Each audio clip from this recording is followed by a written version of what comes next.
Okay, we're reading Johnny Tremain, A Story of Boston in Revolt by Esther Forbes. Chapter 1, Up and About. On rocky islands, gulls woke. Gulls are birds. Time to be about their business. Silently they floated in on the town. But when their icy eyes sighted the first dead fish, first bites of garbage about the ships and wharves, they began to scream and quarrel. The cocks in Boston backyard had long before cried the coming of day. Now the hens were also awake, scratching, clucking, laying eggs. Cats in malt houses, granaries, ship holes, mansions, and hovels caught a last mouse, settled down to wash their fur and sleep. Cats did not work by day. In stables, horses shook their halters and whinnied. In barns, cows lowed to be milked. Boston slowly opened its eyes, stretched, and woke. The sun struck in horizontally from the east, flashing upon weather vanes, brass cocks and arrows. Here a glass-eyed Indian, there a copper grasshopper, and the bells in the steeples cling-clanged, telling the people it was time to be up and about. In hundreds of houses, sleepy women woke sleepier children. Get up to go to work.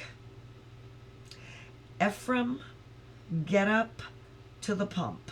Fetch mother water. Anne, get to the barn. Milk the cow and drive her to the common. Start the fire, Silas. Put on clean shirt, James. Dolly, if you aren't up before I count to 10.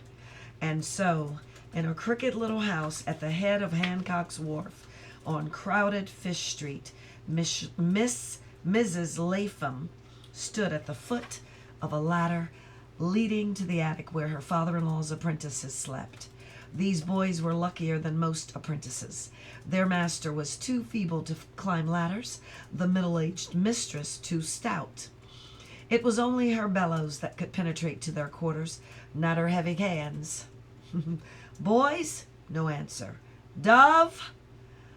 Comin', ma'am. Dove turned over for one more snooze. Frustrated, she shook the ladder. She was too heavy to climb. She wished she could shake them, limbs of Satan. Dusty Miller, let me hear your voice. Here it is, piped Dusty pertly. Her voice changed to pleading. Johnny, you get them two lazy lug of beds up. Get them down here. You pull that worthless Dove right out of her bed. You give Dusty a kick for me. I'm waiting for him to fetch fresh water, so's I can get on with your breakfast. Johnny Tremain was on his feet. He did not bother to answer his mistress. He turned to the fat, pale, almost white-haired boy, still wallowing in bed. Hear that, Dove? Oh, you, leave me lay, can't you?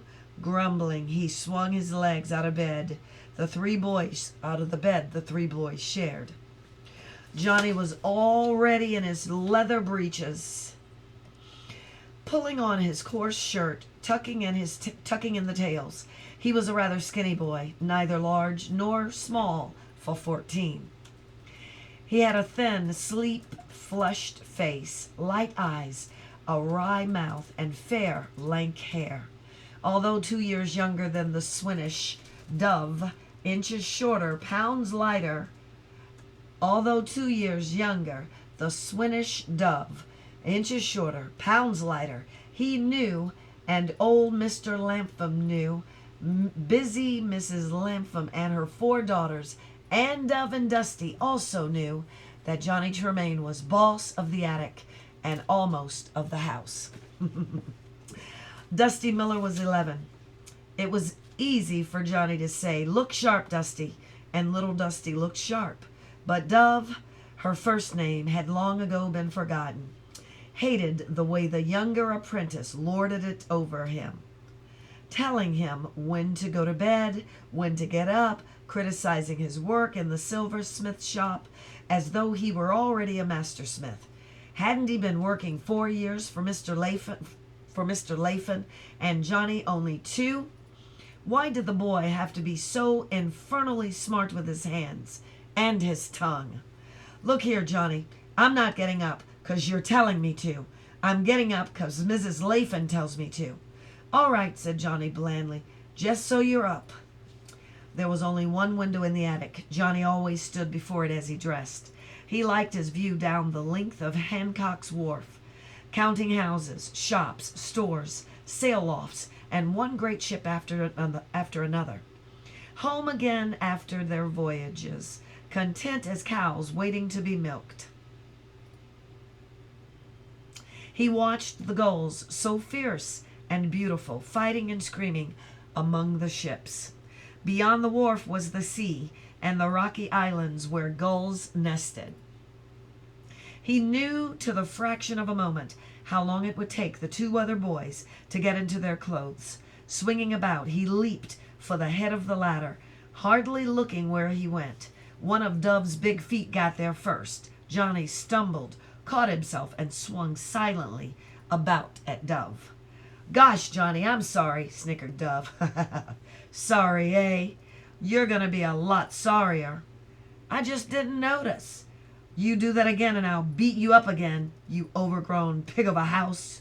You... He went on from there. Mr. Lapham was strict about the boys swearing, but Johnny could get along very well without. Whatever a pig of the house, pig of a louse, that is, was, it did describe the whitish, flaccid, parasitic Dove. Little Dusty froze as the older boys quarreled. He knew Johnny could beat up Dove any time he chose. He worshipped Johnny and did not like Dove. But he and Dove were bound together by their common servitude to Johnny's autocratic rule.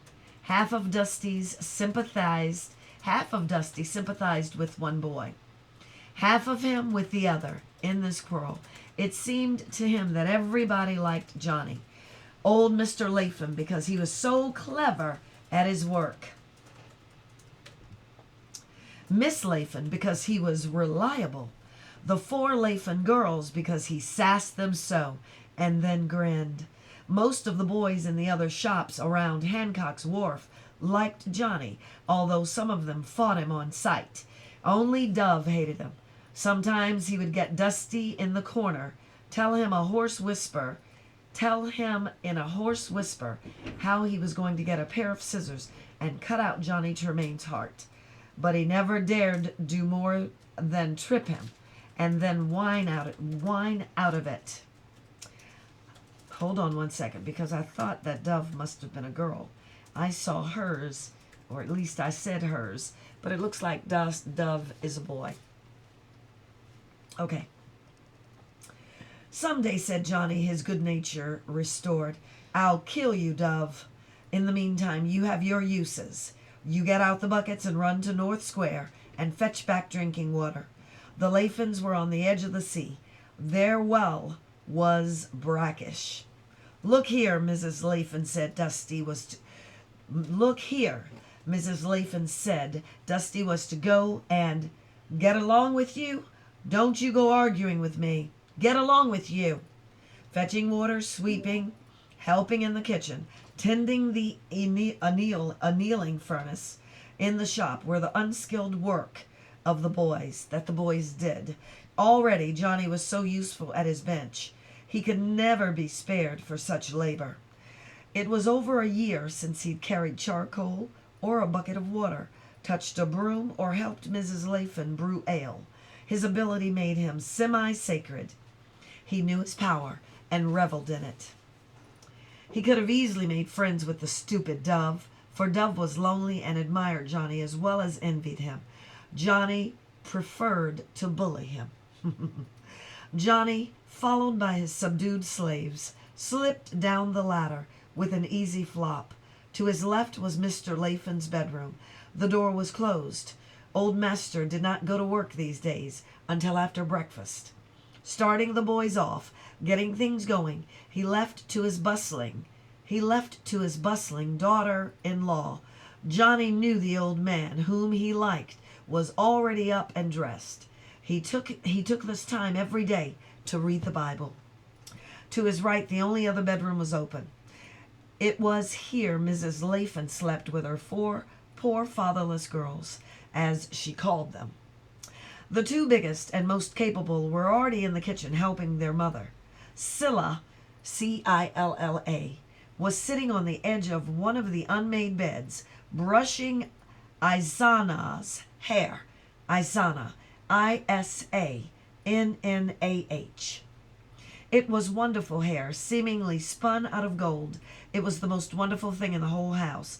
Gently, Cilla brushed and brushed, her little oddly shaped face turned away, pretending she did not know that Johnny was there.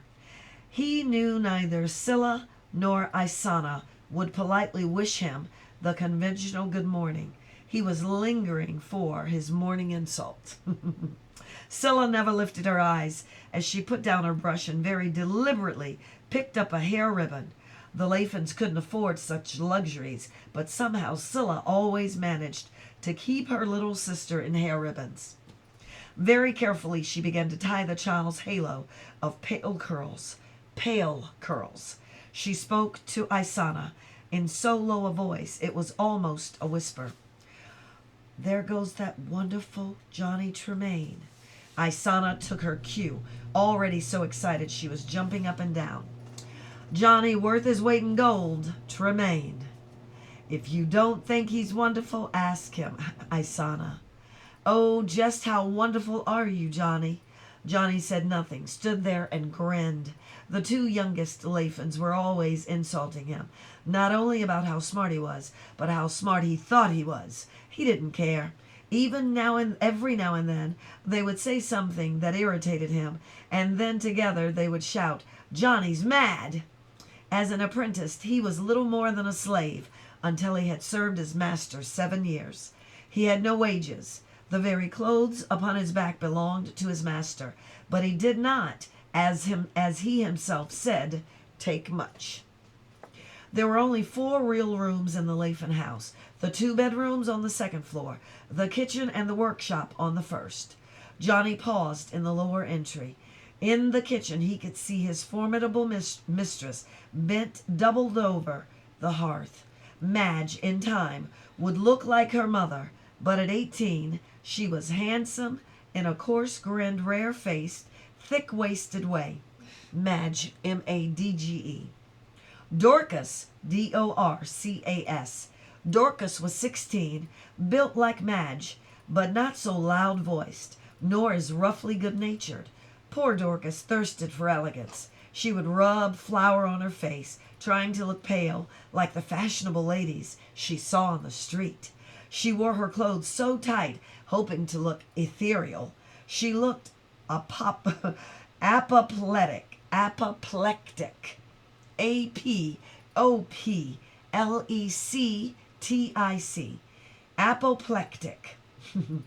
How they all had laughed when her stays burst in the middle of meeting with a loud pop, her stays on her garment. She did not call her mother Ma, but mother, or respected mother, and in her efforts to avoid the rough, easy speech of her associates on Hancock's Wharf, she called, when she remembered it, in a painfully prissy, proper way. Johnny thought Madge pretty bad, and Dorcas even worse. But he was philosophical about them. He wouldn't mind having them for sisters. They certainly were good hard workers, except when Dorcas tried too hard to be elegant. Dorcas? It had already been decided that when he grew up to be a really good, great silversmith, as Mr. Lapham said he would, he was to marry Cilla, and together they would inherit Grandpa's silver business. Cilla was just his age. This idea seemed only mildly offensive to both of them. Johnny had no particular objections. Smart apprentices were always getting ahead by marrying into the master's families. He had been flattered when Mrs. Lapham had told him that he might marry one of her girls. Of course, Madge and Dorcas, they were fine, big, buxom girls, would make better wives. But didn't he think they were a little old for him? But didn't he think they were a little old for him? True, Scylla was just a mite spindly, but she was coming along fine. Isana was so weakly it didn't seem worth making any plans for her maturity, so it was to be Scylla. Johnny had often heard Mrs. Lapham say that Isana was hardly worth the bother she was to raise. Oh, that's horrible. The little girl, her beautiful brown eyes wide with interest, never seemed, that is, to mind these remarks of her mother, but they made Scylla cry. Scylla loved Isana. She was proud when people stopped her on the street and said, "Is that your angel? Is that little angel your sister?" She did not mind that there were so many things Isana could not keep down, like pork gravy, mince pies, new beer. If Isana got wet, she had a cold. If a cold, a fever. First, Johnny, with the customary look sharp, got the sulky Dove and his buckets headed for North Square. Then he took the key to the shop out of his pocket as though he owned it. Dusty, good and quiet as a mouse, followed him. "Look sharp, Dusty," Johnny said. "Get the annealing furnace going.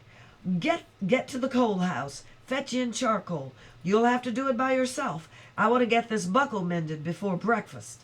Already the day bustled. The day's bustle had begun up and down the wharf. A man was crying fish. Sailors were heave-hoing at their ropes.